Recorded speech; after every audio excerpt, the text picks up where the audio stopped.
Baby Dove is more than just gentle. It also helps moisturize baby's delicate skin. Created with no parabens, phthalates, or sulfates. Choose Baby Dove.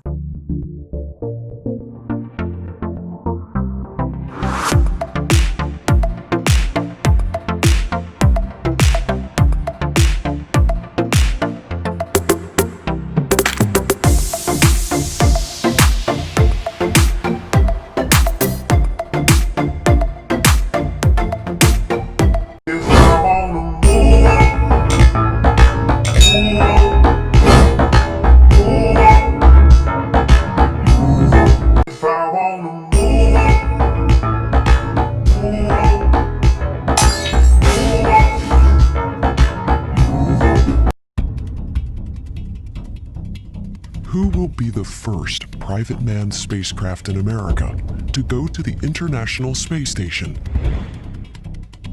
We're about to find out.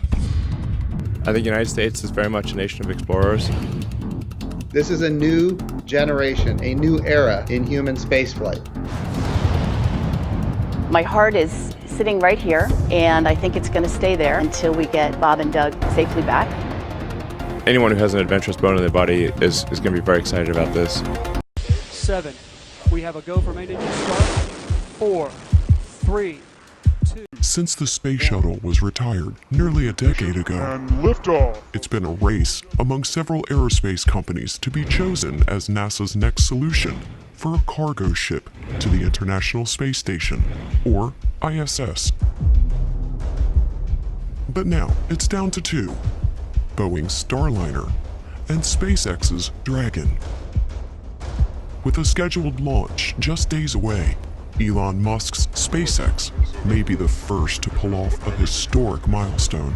It's remarkable to think that the last time that a crewed launch vehicle departed from the United States was 2011.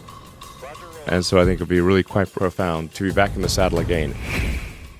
We are going to launch American astronauts on American rockets from American soil.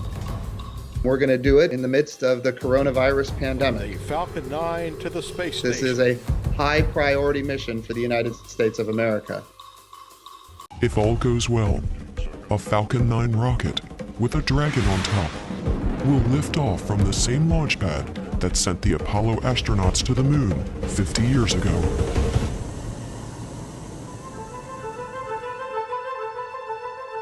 Without a space shuttle alternative, we've been dependent on Russia to keep a U.S. presence on the space station.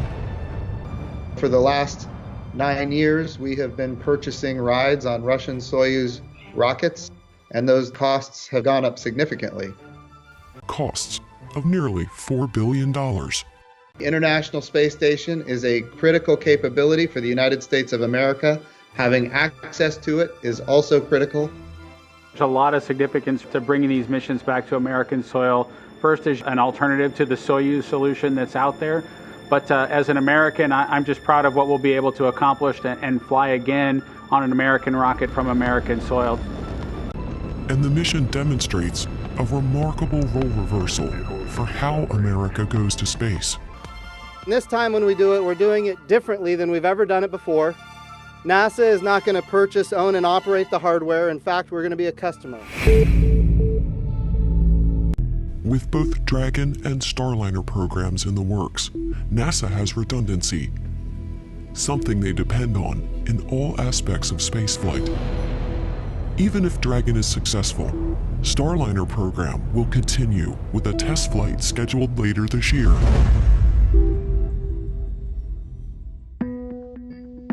SpaceX has been hauling cargo on Dragon to ISS since 2012.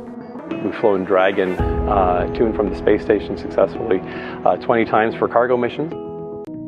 They successfully completed the first test run of the all-new Crew Dragon to the ISS in 2019. Last year, we had our Demonstration 1 mission, which was the Crew Dragon without any crew on board. Went to the space station, they opened up the hatch, and then came back home. Demo 1 marked the first time in history a spacecraft docked autonomously with the ISS. No help from the mothership. Who was in the driver's seat? A test dummy. And to test the payload capabilities, Elon Musk also sent one of his Tesla cars into space with a mannequin named Starman. With Dragon's Demo 2 mission, the stakes are much higher because human lives will be on board.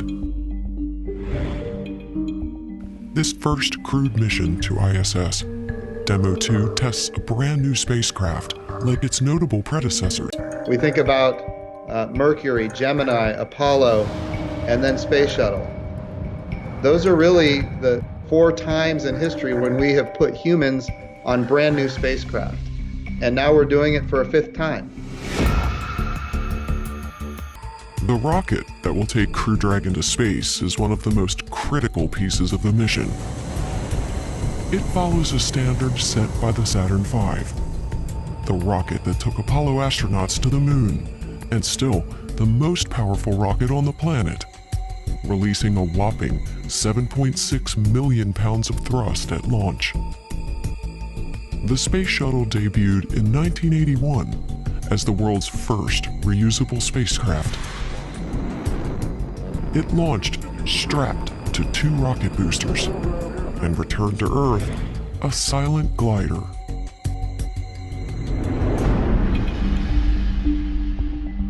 Crew Dragon is a free-flying spacecraft. It gets its lift into space atop a rocket like the Apollo missions, but this time the rocket is a SpaceX original called Falcon 9. The 23-story tall rocket delivers nearly 2 million pounds of thrust, which is plenty to get into Earth's orbit. The profile is somewhat different for Dragon than it is for Shuttle. You tend to pull more Gs. With Falcon 9, when we have the staging from first to second stage, you get kind of a weightlessness. Then the G profile could experience somewhere on the order of 4+ Gs, whereas Shuttle, we were limited to just 3 Gs. Putting humans atop any rocket requires risk and an escape plan. The most complex engineering tests ever done. We actually put Dragon on top of Falcon, launch the Falcon, and then initiate the launch escape system. We demonstrated that Dragon is capable of carrying the crew away from Falcon in the event of an emergency. Extensive testing and test flights covering every aspect of this mission have been going on for years. I think we have pounded the issues associated with Falcon and Dragon more than any other mission we've had in our history. We have been to the International Space Station 21 times. While the Space Shuttle was hardware heavy, Dragon is light and sleek. The 2 big differences really are the Shuttle was a hauling truck. It could take a big payload into orbit. With crews for the Space Shuttle, we were doing it with some really old hardware. I think laptops hadn't been invented, of course. The Dragon is a smaller capsule, so a smaller crew, not a lot of cargo. It'll also look a lot more modern on the inside. Now all that capability is really incorporated on board the vehicle and internalized so that it does make for a nice clean cockpit. One of the biggest differences that you see, of course, is that from a traditional cockpit designed many decades ago where you have many switches and knobs and dials, inside of Dragon you have these large touchscreens. Crew Dragon is a 21st century spacecraft, and we wanted it to not only be as safe and reliable as you'd expect from the most advanced spacecraft in the world, but we also wanted to look amazing and look beautiful. I mean, spacecraft and spaceflight should be inspiring. After launch, the Dragon capsule will be released from the rocket into low Earth orbit. Dragon will be fully autonomous. It can carry the crew safely to the station and bring them home without direct intervention. But of course, we want to make sure that we give the crew all the tools possible in case they need to manually pilot Dragon's flight. And liftoff. The Falcon 9 rocket, like Dragon, is also designed to be reusable. This breakthrough technology sends the rocket's first stage back to Earth after launch, to be used again on a future flight. SpaceX believes a reusable spaceflight system is the pivotal breakthrough needed to reduce the cost of space access. Dragon has been designed for reuse and reflight up to 5 times, similar to our Falcon vehicles. Not only do we refly Falcons for many missions, but we also refly Dragons already. Meanwhile, Crew Dragon in orbit begins to catch up with the ISS. It's roughly 10 minutes to get to orbit, and then you start your process of chasing the International Space Station. We'll do some manual flying of the vehicle, and then we will continue through the rendezvous phase to where we end up in front of the space station the next morning, ready to dock. While this mission marks a new era in human spaceflight, the 2 astronauts on board are veterans. Both Bob Behnken and Doug Hurley flew on NASA's space shuttle. Hurley was on the very last shuttle flight to the space station in 2011. Now they will fly on a brand new vehicle. The Dragon mission is all about technology breakthroughs, right down to the astronauts' spacesuits.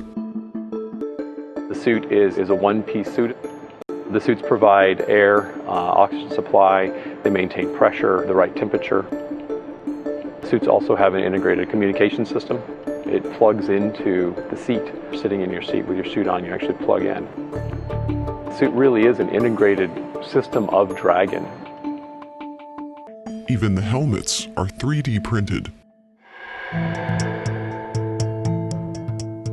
Demo 2 mission will be historic in a very different way. With an ongoing global pandemic, there will be no spectators at the launch. We are asking people to watch from home. We want to keep everybody safe. And so we're asking people not to travel to the Kennedy Space Center. That makes me sad to even say it.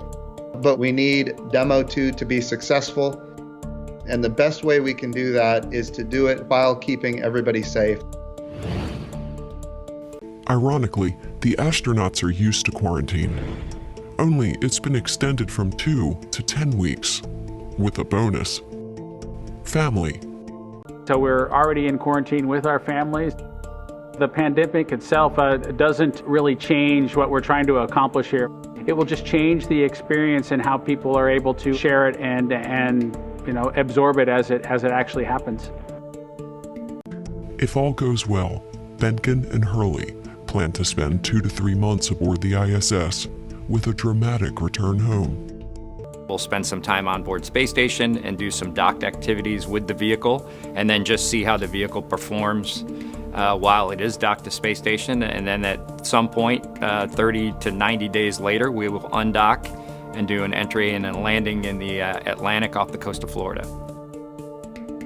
SpaceX's futuristic capsule will make an old-fashioned splashdown in the Atlantic Ocean after the 2 to 3 month stay at ISS. This will be the first time astronauts have landed in the ocean since the Apollo missions. Really excited to be on this flight and to take the splashdown at the end. It was the one experience that none of the original group of us as commercial crew cadre had under our belts, was landing in a capsule, and so we're looking forward to that.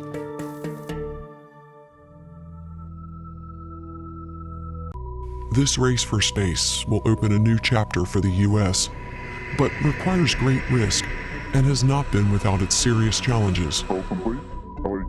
Boeing's Starliner narrowly avoided a disaster during a 2019 unmanned flight test. The spacecraft failed to reach the space station due to a software glitch, but returned successfully to Earth. And while SpaceX has completed testing and is poised to be the first to ferry humans to space, it's had major setbacks as well. In 2019, a Dragon crew capsule burst into flames during an engine test. And in 2018, a Falcon 9 booster missed its landing pad upon re-entry and plunged into the sea. We should not lose sight of the fact that this is a test flight, that we're taking it very, very seriously from a safety perspective. And now, with public and private sector focused on a single mission, all eyes will be looking up to the stars. It takes a lot of confidence to pull off a human spaceflight mission, but you also need to be a little bit paranoid that things can get complicated. Preparation piece has come from the NASA side, and that Audacity piece maybe has come from the SpaceX side, and we've kind of merged it together. I'll feel a little relief when they're in orbit. I'll feel more relief when they get to station, and then obviously I will start sleeping again when they're back safely on the planet. I think in a microcosm, you're able to look down on the Earth and there aren't country boundaries or the fragility of the Earth. You know, I think we're all experiencing some of that as well right now with this pandemic situation, where that has connected us all in a way internationally that causes us to reconsider our connection and how important it is for us to work together going forward.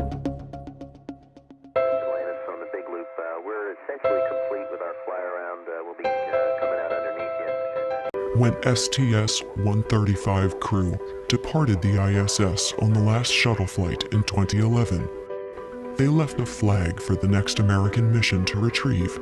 This flag represents not just a symbol of our national pride and honor, but in this particular case, it represents a goal. This flag also will be flown prominently here by the forward hatch of No. 2 to be returned to Earth once again by an astronaut that launches on a U.S. vehicle, hopefully in just a few years. The race isn't over until it's over. We definitely feel like we're in the lead to make it to the International Space Station and retrieve the flag that STS-135 left behind.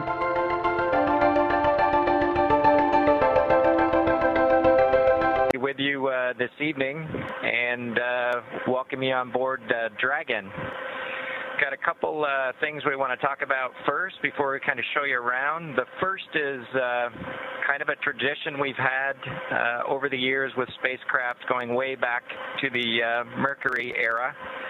And then a tradition that's been carried on ever since with all our space vehicles, including the Soyuz.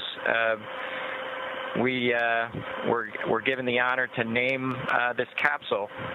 I know most of you at SpaceX especially know it as Capsule 206, but I think all of us thought that we could maybe do a little bit better than that. So without further ado, we would like to welcome you aboard Capsule Endeavour.